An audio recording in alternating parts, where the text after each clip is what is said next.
Assalamualaikum warahmatullahi wabarakatuh. Nama saya Asri Nabitasari dari SDN Kemayoran 07 Pagi.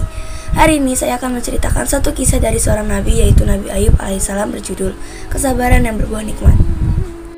Kisah Nabi Ayub alaihissalam disebutkan dalam Al-Quran sebanyak 4 kali. Dalam kisah ini kita menyaksikan kesabaran Nabi Ayub yang diberi cobaan oleh Allah Subhanahu wa Ta'ala berturut-turut, kehilangan anak-anaknya, harta benda, serta menderita penyakit di sekujur tubuh. Nabi Ayub hidup di sebuah daerah bernama Hara di sekitar Syam bersama istri dan anak-anaknya.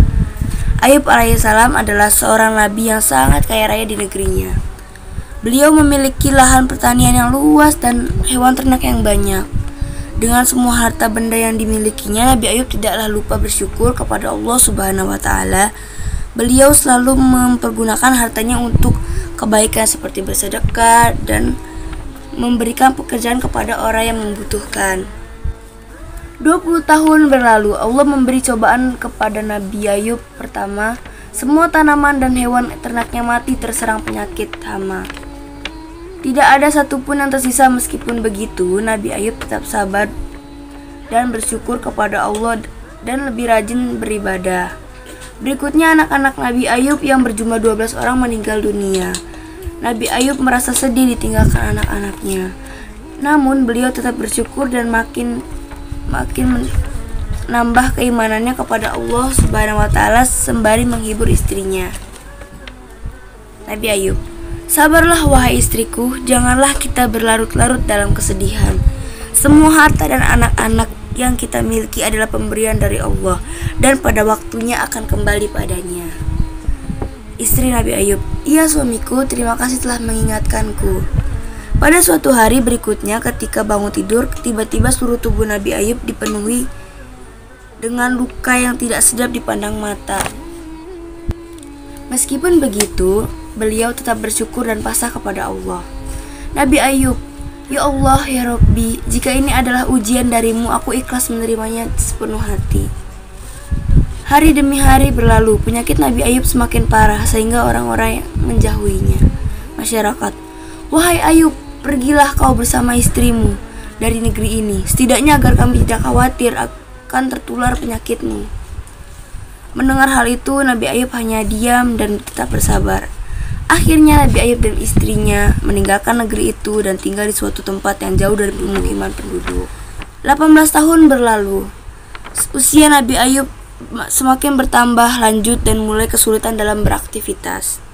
Selain disebabkan usia juga karena penyakitnya yang tak kunjung sembuh, sehingga setiap hari Nabi Ayub selalu bersabar dan berikhtiar sampai semua hartanya habis. Hal itu menyebabkan Nabi Ayub dan istrinya hidup serba kekurangan. Meskipun begitu, Rahmah, sang istri, sangat setia mendampingi beliau.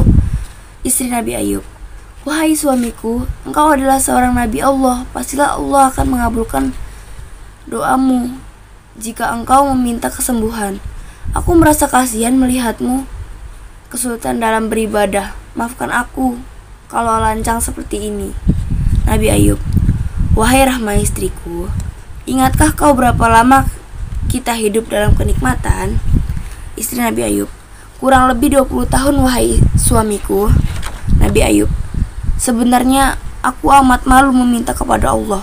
Kita ini diuji, kurang dari 20 tahun sudah mengeluh seperti ini.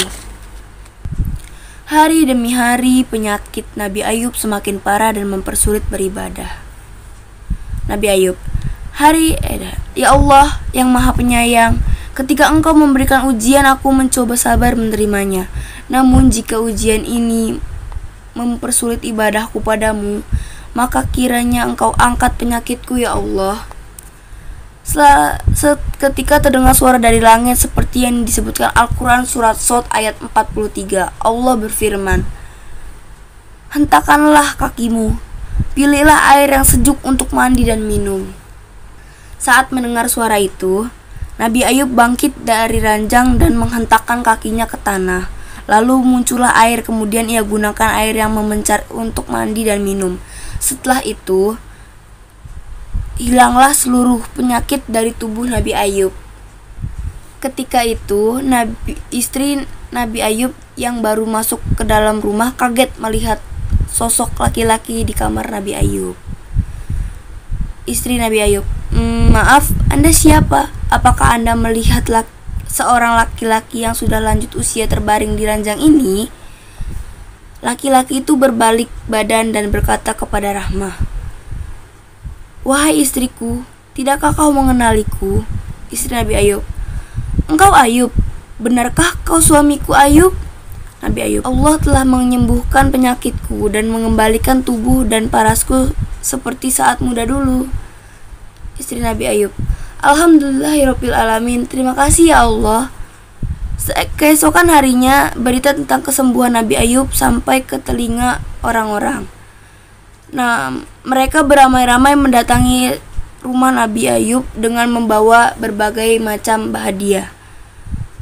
Kemudian Allah memberikan kekayaan hingga 2 kali lipat dari kekayaan sebelumnya.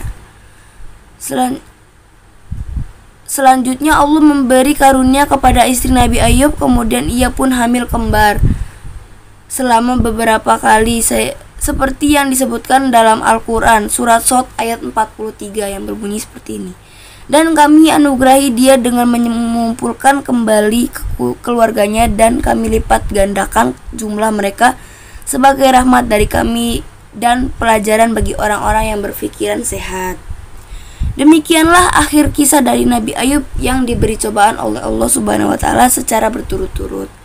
Hikmah yang kita ambil dari kisah ini ialah, pertama, hendaknya kita selalu bersabar dan dalam menghadapi cobaan. Kedua, inna ma'al usri yusra. Di balik kesulitan ada kemudahan. Dan ketiga, seperti yang dijanjikan oleh Allah dalam Al-Quran. Dan ketiga, jangan lupa untuk selalu berdoa dan berikhtiar, karena Allah Subhanahu wa taala selalu mendengarkan doa hambanya yang beriman. Demikianlah cerita dari saya. Wabillahi taufiq wal hidayah. Wassalamualaikum warahmatullahi